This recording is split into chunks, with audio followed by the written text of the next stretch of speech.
Hello everyone, welcome back to my YouTube channel for focus study. आज मैं फिर एक नए लेक्चर के साथ आई हूँ और ये बिजनेस फाइनेंस की पीवाईक्यू पे है। और मैं आज से जितने भी पीवाईक्यू है 2018 टू 2023 सारे ही यूनिट्स के डिस्कस कराऊंगी एक एक करके ईयर वाइज। और आपको सारे लेक्चर्स इसी चैनल पे मिल जाएंगे। और मैंने इससे पहले बिजनेस फाइनेंस के बहुत सारे लेक्चर्स डाले हैं, आप उसे भी ज़रूर देखें। और अगर चैनल पे नए हैं तो सब्सक्राइब ज़रूर करें। तो आज से मैं ये सीरीज़ कंटिन्यू कर रही हूँ जहाँ पे मैं 2018 टू 2023 के सारे पीवाईक्यू और सारे ही यूनिट्स के सॉल्व करवाऊंगी। तो चलिए बिना देर के हम अपने फर्स्ट क्वेश्चंस पे चलते हैं। तो हमारा फर्स्ट क्वेश्चन क्या है? Select the correct code of the following statement being correct और इनकरेक्ट। इस सारे स्टेटमेंट में से हमें करेक्ट और इनकरेक्ट स्टेटमेंट बतानी है। फर्स्ट स्टेटमेंट है a global depository receipts is a bank certificate issued in more than one country for shares in a foreign company. Second क्या है? A GDR is similar to ADR, American Depository Receipts. Third है GDR are referred as EDR when private markets are attempting to obtain euros. तो इसमें कहा गया है, तो चलिए हम देखते हैं पहले इसके आंसर क्या है, करेक्ट आंसर। ये सारे ही स्टेटमेंट तीनों के तीनों सही हैं, लेकिन क्यों, ये हमें समझना जरूरी है। क्योंकि ग्लोबल डिपॉजिटरी रिसिप्ट्स बोला गया है कि एक बैंक सर्टिफिकेट है जो कि एक कंट्री से ज़्यादा में इशू की जाती है ना फॉरेन कंपनी। ये बिल्कुल सही लिखा गया है क्योंकि जीडीआर वो ग्लोबल डिपॉजिटरी रिसिप्ट्स होती है जो other than American company issue की जाती है। अदर देन अमेरिकन कंपनी कहने का मतलब है 37 FATF कंट्रीज होती हैं जो कि GDR इशू करती हैं। अब FATF कंट्रीज क्या होती है? फाइनेंशियल एक्शन टास्क फोर्स जो कंट्रीज होती है। कि ADR और GDR के फुल कॉन्सेप्ट मैंने अपने वीडियो में डाला है, जो कि आपको इसी चैनल पे मिल जाएंगे और डिस्क्रिप्शन में मैं उसका लिंक दे दूंगी। उसमें मैंने ADR और GDR को विद कॉन्सेप्ट पूरे अच्छे से क्लियर कराया है। तो अगर आपको ये टॉपिक क्लियर नहीं है तो आप वहाँ से ज़रूर देखें। तो इसीलिए हमारी फर्स्ट स्टेटमेंट करेक्ट हो जाएगी क्योंकि ये मोर देन वन कंट्री होती है और ये फॉरेन कंपनी के द्वारा ही इशू की जाती है। याद रखिएगा, अदर देन अमेरिकन कंपनी होनी चाहिए और वो कौन सी होगी, कौन सी countries? FATF countries, foreign action financial action task force. ठीक है, फाइनेंशियल एक्शन टास्क फोर्स जो भी कंट्रीज होती है वो GDR इशू करती है। GDR is similar to American depository receipts. बिल्कुल सही बात है। अगर अमेरिकन कंपनी है तो वो ADR इशू करेगी और अगर अदर देन अमेरिकन है तो वो GDR इशू करेगी, बट दोनों वर्क तो एक जैसी ही करती है। फिर है कि GDR are referred as EDR when private markets are attempting to obtain euros. GDR को हम EDR भी बोल सकते हैं। अगर हमें यूरोज चाहिए, प्राइवेट मार्केटर्स को यूरोस की ज़रूरत है तो उसे यूरोपियन डिपॉजिटरी रिसिप्ट्स भी हम कह सकते हैं GDR को। तो इसीलिए ये तीनों की तीनों स्टेटमेंट करेक्ट है। हमारा सेकंड क्वेश्चन पे चलते हैं। ये मैचिंग बेस्ड क्वेश्चन है, लिस्ट 1 को लिस्ट 2 के साथ मैच करना है। यहाँ पे डिफरेंट टाइप्स ऑफ रिस्क दी गई है, liquidity risk, business risk, financial risk और इन्फ्लेशन रिस्क। तो यहाँ पे हम समझते हैं लिक्विडिटी रिस्क क्या होती है। सबसे पहले इसके करेक्ट आंसर को हम देख लेते हैं क्या है। इसका इस क्वेश्चन की करेक्ट आंसर हो जाएगी हमारी फोर्थ। क्यों? क्योंकि लिक्विडिटी रिस्क वो रिस्क होती है जो कि हमारी इनएबिलिटी टू पे ड्यू ऑन टाइम। अगर लिक्विडिटी किससे रिलेटेड होती है? हमारी मनी से रिलेटेड होती है। जो भी हमें पे करना है हमारे पास उसके लिए अवेलेबल कैश होनी चाहिए एट ए टाइम, वो से ही लिक्विडिटी कहते हैं। तो अगर हम इनेबल है उसे पे करने में अपने ड्यू डेट्स पे, तो वो हमारी लिक्विडिटी रिस्क के अंदर आ जाएगी। इसीलिए हम ए को 3 के साथ मैच करेंगे। बिजनेस रिस्क कौन से रिस्क होती है? जो कि हमारे डायरेक्टली प्रॉफिट से रिलेटेड होती है। यहाँ पे हमें प्रॉफिट्स में फ्लैक्चुएशंस देखने को मिलेगा अगर हमें बिजनेस रिस्क है। तो इसीलिए ये बिजनेस रिस्क को हम डायरेक्टली प्रॉफिट्स के साथ मैच कर सकते हैं, इसीलिए बी फोर्थ के साथ मैच हो जाएगी। फिर है फाइनेंशियल रिस्क। फाइनेंशियल रिस्क कौन सी रिस्क होती है? जो कि हमारे कैपिटल स्ट्रक्चर से रिलेटेड होती है, क्योंकि यहाँ फाइनेंशियल रिस्क की बात की गई है। कितनी डेट और इक्विटी है हमारे फाइनेंशियल स्ट्रक्चर में, उस पर डिपेंड करेगी। इसीलिए ये हो गई risk related to firm's capital structure, तो सी को हम 2 के साथ मैच करेंगे। इन्फ्लेशन रिस्क हमारे परचेजिंग पावर पर डिपेंड करती है। अगर इन्फ्लेशन बढ़ रहा है तो हमारी परचेजिंग पावर ऑफ इनकम क्या होगी? कम हो जाएगी।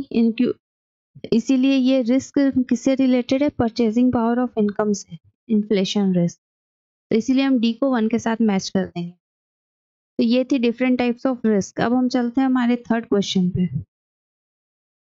थर्ड क्वेश्चन डायरेक्टली फॉर्मूला से रिलेटेड है। टोटल रिटर्न ऑन सिक्योरिटीज बताना है आपको, इसे आपको लर्न ही करना पड़ेगा। इसका करेक्ट आंसर ए हो जाएगा। टोटल रिटर्न ऑन सिक्योरिटी किसके बराबर होती है? पीरियोडिक जो कैश रिसिप्ट समय होती है plus capital gain divided by purchase price of the security. ये एक फॉर्मूला है जिसे आपको लर्न करना पड़ेगा, ठीक है? आप इसे लिख लीजिए, periodic cash receipt plus capital gain divided by purchase price of the security. Okay, अब हम चलते हैं हमारे फोर्थ क्वेश्चन पे। इसमें कुछ समझाने वाला नहीं है, आपको लर्न करना पड़ेगा। फोर्थ क्वेश्चन क्या है? Which of the following statements are false, indicate the correct word. इसमें हमें फॉल्स स्टेटमेंट बतानी है। तो सबसे फर्स्ट है, share capital issued by the company for the first time is known as venture capital. Second है, all venture capital funds in India are promoted by government. Third है, in addition to capital, venture capitalists provide managerial and technical support and also to the assisted firm.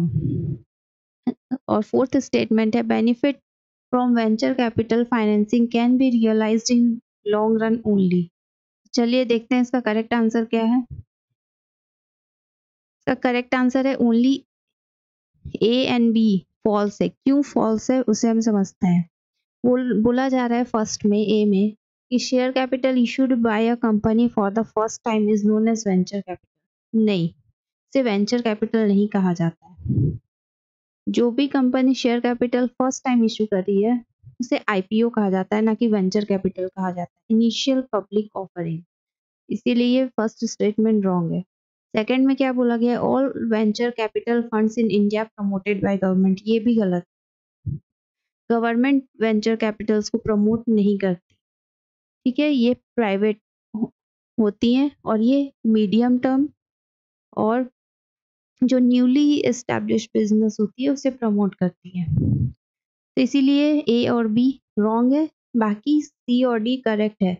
इसमें बोला गया है कि in addition to capital, venture capitalist provide managerial and technical support to the assisted firm. क्योंकि मैंने कहा ये newly establish business को सपोर्ट करती है वेंचर कैपिटलिस्ट, इसीलिए ये मैनेजेरियल और टेक्निकल सपोर्ट उसे करेगी, इसीलिए सही है ये statement. Benefits from venture capital financing can be realised in long run only. ये भी सही है, क्योंकि यहाँ पे न्यू फर्म्स आ रही है, न्यू फर्म्स छोटी छोटी स्मॉल और मीडियम साइज फर्म आ रही हैं जो कि अभी न्यूली एस्टेब्लिश है। तो इसकी वो वेंचर कैपिटल कब हम इसमें इन्वेस्ट करेंगे ताकि उन्हें लॉन्ग रन में उसकी बेनिफिट देखने को मिले, इसीलिए ये स्टेटमेंट भी सही है। वो उससे लॉन्ग टाइम के लिए जुड़े रहेंगे। तो चलिए अब हम चलते हैं अपने फिफ्थ क्वेश्चन पे। Which of the following is not an approach to the capital structure. ये तो बहुत इजी क्वेश्चन है। कैपिटल स्ट्रक्चर कौन सी अप्रोच नहीं है?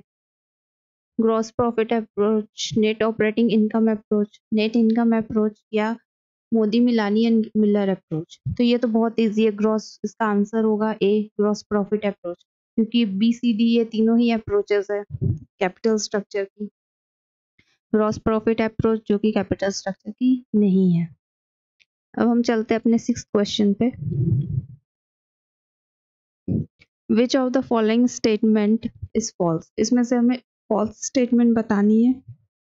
तो सबसे फर्स्ट है, effective dividend policy is an important tool to achieve the goal of wealth maximisation. ये स्टेटमेंट बिल्कुल सही है, ठीक है। फर्स्ट, क्योंकि डिविडेंड पॉलिसी एक इम्पॉर्टेंट टूल होती है हमारे वेल्थ मैक्सिमाइजेशन के लिए, कि कितना हमें डिविडेंड देना है कितना नहीं देना है, इसी में डिसाइड करते हैं। तो ये तो फर्स्ट वाली ये स्टेटमेंट सही है। फिर है according to Walter the optimum payout ratio of the growth firm is 100%। फिर कहा गया है कि MM model asserts that the value of the firm is not affected whether the firm pays dividend or not. Last है bird in hand theory in reference to dividend decision has been developed by Meron Gordon. तो इसका answer चलिए हम देखते हैं क्या है। इसका आंसर बी है, क्योंकि फर्स्ट तो मैंने बता दिया कि बिल्कुल करेक्ट है। बी क्यों रॉन्ग है? क्योंकि जो ग्रोथ फॉर्म होती है उसकी डिविडेंड पे आउट रेशियो 100% नहीं होती है, 0% होती है। क्योंकि वो ग्रोथ है फॉर्म है, वो खुद ही कमा रही है अच्छी, तो वो क्यों डिविडेंड उसकी पे आउट रेशियो वो 100% रखेगी? क्योंकि वो ग्रोथ फॉर्म है, वो खुद ही अच्छा कमा रही है, इसलिए वो 0% रहेगी। और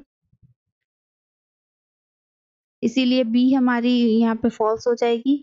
और बाकी सी और डी बोला गया है MM model asserts the value of the firm is not affected whether the firms pay dividend or not। बिल्कुल सही बात है, MM थ्योरी इसी पे बेस्ड है और ये irrelevant अप्रोच होती है। और bird in hand theory Gordon model पे ही, बर्ड इन हैंड थ्योरी उसे ही कहा जाता है, गॉर्डन मॉडल को। तो ये भी स्टेटमेंट सही है। तो अब हम चलते हैं अपने 7th क्वेश्चन पे। Negative net working capital implies that. Negative net working capital कब होगी? सबसे फर्स्ट है long term funds have been used for fixed assets. फिर है B short term funds have been used for fixed assets. C है long term funds have been used for current assets. D है short term funds have been used for current assets. इसकी correct answer क्या होगी? इसकी correct answer है B. क्यों? क्योंकि यहाँ पे नेगेटिव नेटवर्किंग कैपिटल कब होगी? जब हम अपने फिक्स्ड एसेट्स जो है उसे हम अपने शॉर्ट टर्म फंड्स से शॉर्ट टर्म फंड्स को लगा दे अपने फिक्स्ड एसेट्स को परचेस करने में। तो ये हमारी, इससे हमारी वर्किंग कैपिटल जो डे टू डे ट्रांजैक्शंस के लिए हमें फंड की नीड होती है, अगर हम उसे फिक्स्ड एसेट्स खरीदने में इन्वेस्ट कर दें तो वो ऑब्वियस सी बात है हमारी नेगेटिव चली जाएगी। ठीक है, एक प्रैक्टिकल अप्रोच के साथ समझिए तो आपको सारी क्वेश्चंस इजीली समझ आएगी। तो ये थी नेगेटिव नेटवर्किंग कैपिटल। बाकी सारी स्टेटमेंट में क्या बोला गया, अगर लॉन्ग टर्म को हम फिक्स्ड एसेट्स में लगाएंगे तो सही है, अगर लॉन्ग टर्म फंड्स को हम करंट एसेट्स में लगाएंगे तो ये भी सही है, और शॉर्ट टर्म फंड से अगर हम करंट एसेट्स को खरीदेंगे तो ये भी सही है। लेकिन अगर नेगेटिव नेटवर्किंग कैपिटल कब होगी? जब हम अपने शॉर्ट टर्म फंड्स से फिक्स्ड एसेट्स को परचेस करने में लगा दें। चलिए अब हम आगे और भी वीडियोस लेकर के आऊँगी। तो अगर आपने चैनल को सब्सक्राइब नहीं किया है तो कर लें, और वीडियो को ज़्यादा से ज़्यादा लाइक करें, शेयर करें और कमेंट करें कि और आपको किस टाइप की वीडियो चाहिए। और प्लीज़ चैनल को लाइक शेयर सब्सक्राइब करते रहें। और आज की हमारी यही वीडियो थी। मिलते हैं अब हम अपने नेक्स्ट वीडियो में। Thank you, bye bye.